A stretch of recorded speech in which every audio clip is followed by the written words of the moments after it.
Good afternoon students. आज मैं transpiration part 2 में आपको मैकेनिज्म ऑफ स्टोमेटल मूवमेंट के बारे में बताऊंगी, यानी रंध्र गति की क्रिया विधि। कैसे रंध्र खुलते हैं और कैसे रंध्र बंद होते हैं। आप लोगों को पता है रंध्र ज़्यादातर पादपों में दिन में खुलते हैं और रात को बंद होते हैं। स्टोमेटल मूवमेंट्स के लिए विभिन्न थ्योरीज दी गई हैं और मैं आपको एक एक करके बताती हूँ। पहली थ्योरी है फोटोसिंथेटिक थ्योरी, जिसको हिंदी में कहते हैं प्रकाश संश्लेषी सिद्धांत। ध्यान रखिए, इसका पीडीएफ मैंने अपने पहले सेक्शंस में मैंने इसको शेयर किया है पीडीएफ को।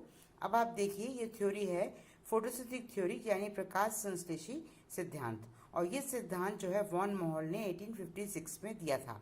आप लोग ध्यान सुनिए और एरो डायग्राम के एरो में जो कंटेंट्स लिखे हुए हैं उनकी तरफ ध्यान दीजिए। लाइट यानी दिन में प्रकाश की उपस्थिति में गार्ड के सेल्स के अंदर आपको मालूम है क्लोरोप्लास्ट होता है। तो दिन में प्रकाश की उपस्थिति में गार्ड सेल्स के अंदर जो क्लोरोप्लास्ट होता है उसमें प्रकाश संश्लेषण होता है। तो गार्ड सेल्स में प्रकाश संश्लेषण शुगर फॉर्मेशन, शर्करा का निर्माण होता है। शर्करा का निर्माण होने से गार्ड सेल्स का ऑस्मोटिक प्रेशर बढ़ जाता है, यानी इंक्रीज हो जाता है, जिसकी वजह से एंडोस्मोसिस पानी अंदर कहाँ से, सब्सिडियरी सेल से जल जो है गार्ड सेल्स में प्रवेश करता है। और जब गार्ड सेल्स में जल प्रवेश करता है, गार्ड सेल टर्जिश हो जाते हैं, यानी स्फीत हो जाते हैं। और जब गार्ड सेल स्फीत हो जाते हैं तो स्टोमेटा जो है खुल जाता है। तो ये तो हुआ कि फोटोसिंथेटिक थ्योरी जो कि वैन मोहल ने दी थी कि स्टोमेटा कैसे खुलते हैं। अब इस थ्योरी के जो सिद्धांत हैं, ऑब्जेक्शन यानी दोष, पहला आप देख लो मैंने लिखा है सीएम प्लांट। सीएम प्लांट होता है ये आप लोग फोटोसिंथेसिस में पढ़ोगे, क्रेसुलेशन एसिड मेटाबॉलिज्म।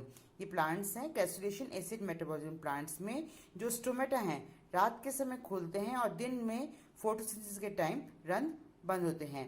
तो अगर दिन में फोटोसिंथेसिस के टाइम रंध्र बंद होते हैं तो यहाँ पर ये थ्योरी जो है ये प्रॉपर नहीं मानी जाती। नेक्स्ट जो है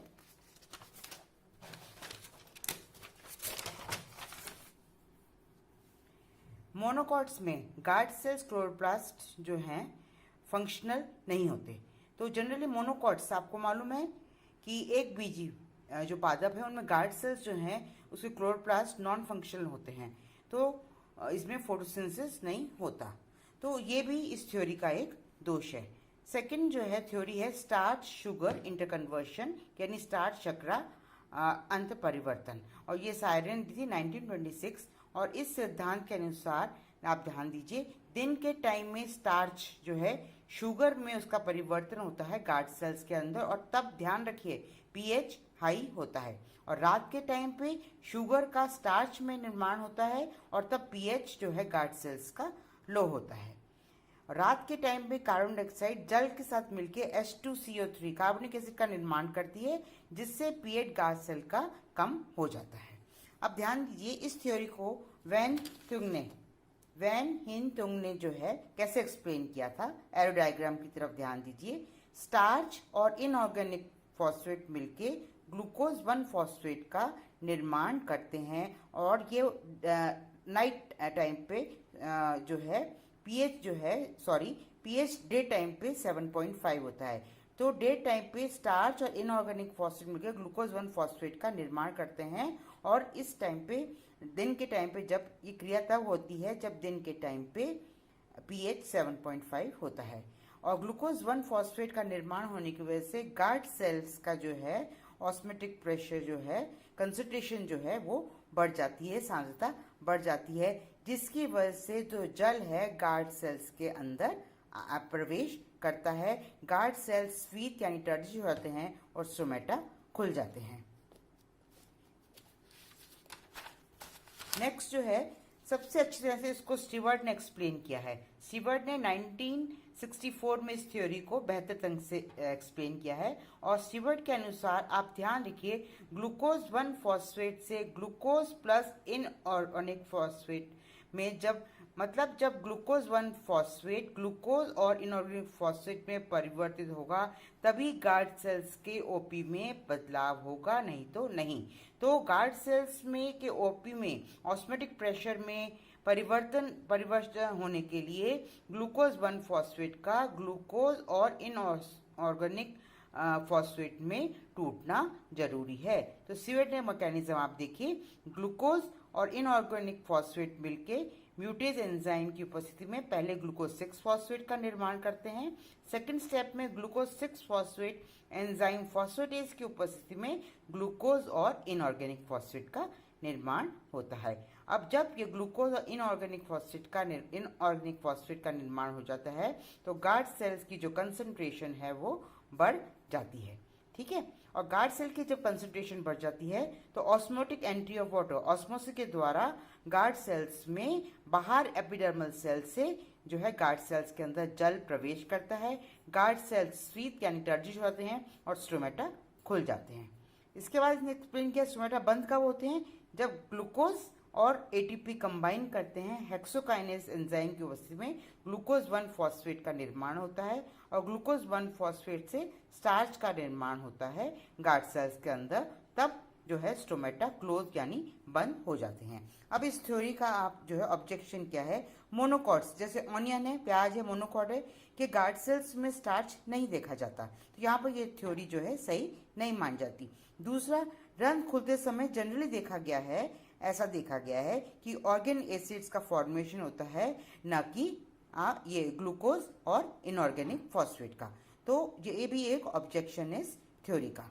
लास्ट जो है सबसे बेस्ट थ्योरी जो मानी जाती है, एग्जाम में इसके बारे में क्वेश्चंस पूछे जाते हैं, एक्टिव के प्लस आयन ट्रांसपोर्ट थ्योरी, और सबसे बेस्ट थ्योरी मानी जाती है। और इस थ्योरी को दिया था लेविट ने 1974। और ध्यान रखिएगा इस थ्योरी के बारे में क्वेश्चंस जो हैं एग्जाम में पूछा जाते, केवल आ जाता है कितनी बार लेविट की थ्योरी बताइए कि active potassium ion transport theory क्या है।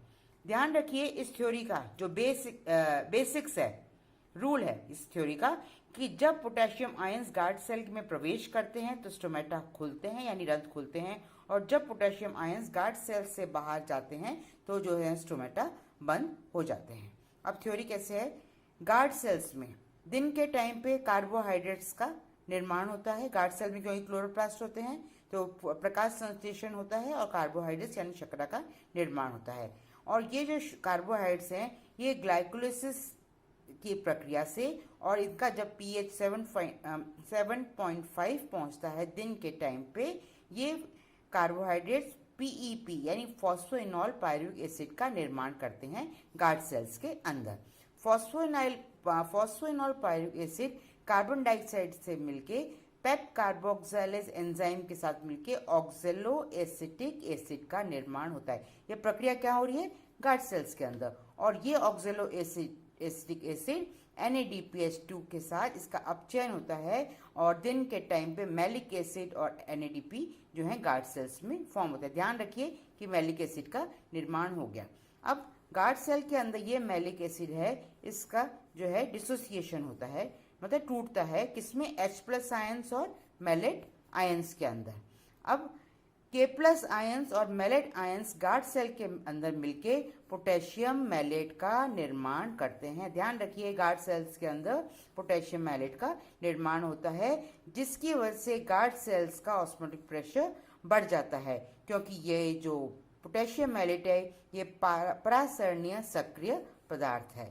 यहाँ भी इस डायग्राम में देखो मैंने आपको दिखाया है कि ये गार्ड सेल्स हैं, इसके आसपास रक्षक कोशिकाएं हैं, H+ आयंस बाहर जा रहे हैं और K+ आयंस जो हैं वो अंदर की तरफ आ रहे हैं। और ध्यान रखिए जब पोटेशियम मैलेट यहाँ पर फॉर्म होता है गार्ड सेल्स का ऑस्मोटिक प्रेशर बढ़ जाता है, जल जो है गार्ड सेल्स के अंदर प्रवेश करता है, गार्ड सेल्स स्वीत यानी टर्जिश हो जाते हैं और स्टोमेटा जो है खुल जाते हैं। क्योंकि रूल क्या कहता है, आपको मैंने पहले भी बहुत बार वीडियो में शेयर किया कि पानी की जो जल की गति है हमेशा लो OP से हाई OP की तरफ होती है।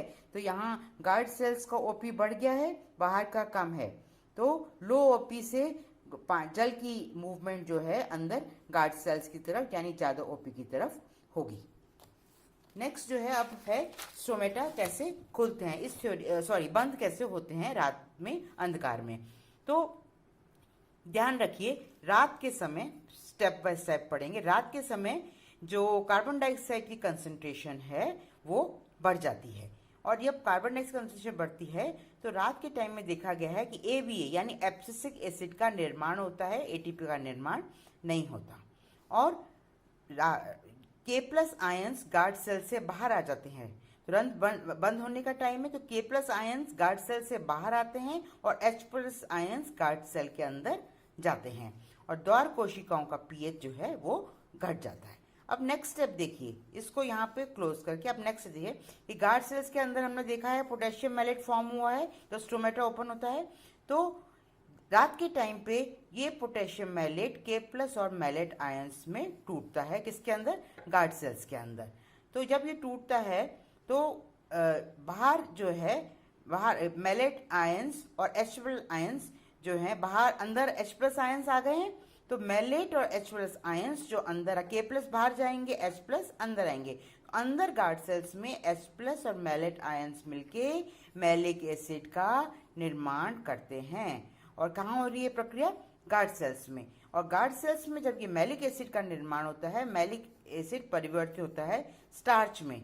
ये सब प्रक्रिया गार्ड सेल्स में हो रही हैं। और जब स्टार्च का निर्माण होता है, गार्ड सेल्स का ऑस्मोटिक प्रेशर कम हो जाता है, अपोजिट हो गया। और गार्ड सेल से, जब गार्ड सेल्स का ऑस्मोटिक प्रेशर कम हो जाएगा तो गार्ड सेल से जल बाहर की तरफ आ जाएगा, गार्ड सेल्स जो हैं फ्लैसिड हो जाएंगे और स्टोमेटा क्लोज हो जाएंगे। तो ये जो गार्ड सेल्स हैं, ये इनका जो स्टोमेटा है ये पूरा क्लोज हो जाएगा। ठीक है, ये तो हो गई आपकी लेविट की theory, potassium transport theory exam में पूछी जाती है। तो जनरली मैकेनिज्म के अंदर 3 थ्योरीज हैं। एक तो first theory photosynthetic production in guard cells, second starch sugar interconversion, third ये है पोटेशियम ट्रांसपोर्ट थ्योरी। ये कंप्लीट मैकेनिज्म है और सबसे बेस्ट थ्योरी जो है लेविट थ्योरी की, लेविट थ्योरी मानी जाती है। नेक्स्ट चैप्टर में आपको factors affecting rate of transpiration के बारे में मैं बताऊंगी। Thank you.